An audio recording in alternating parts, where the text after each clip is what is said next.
کربلا کا آغاز۔ جب امام حسین رضی اللہ تعالیٰ عنہ کربلا پہنچے تو آپ نے فرمایا، یہی وہ جگہ ہے جہاں ہمارا خون بہایا جائے گا اور یہی وہ مقام ہے جہاں ہمارے جوان قربان ہوں گے۔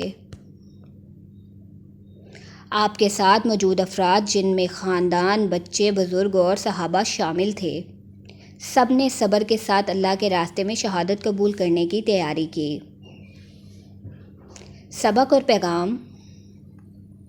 2 محرم ہمیں یاد دلاتا ہے کہ حق کی راہ میں ڈٹ جانا ہی اصل کامیابی ہے۔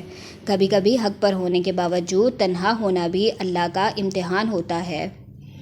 امام حسین نے ہمیں قربانی، صبر اور توکل کا عملی درس دیا۔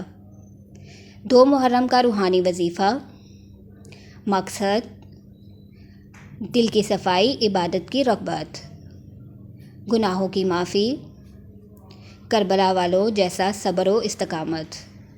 عمل کا طریقہ: فجر کے بعد یا عشاء کے بعد تنہائی میں بیٹھ کر دھیان سے کریں۔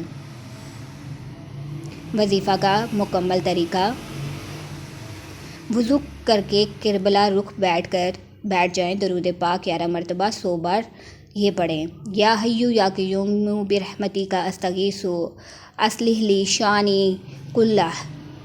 ترجمہ: اے زندہ و قائم رب، تیرے رحمت سے مدد چاہتا ہوں، میرے سارے معاملات درست فرما دے۔ 33 بار استغفار۔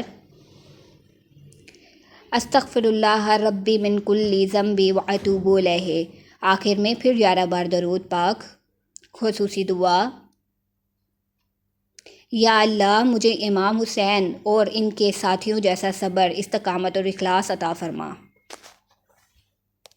آمین ثم آمین یا رب العالمین۔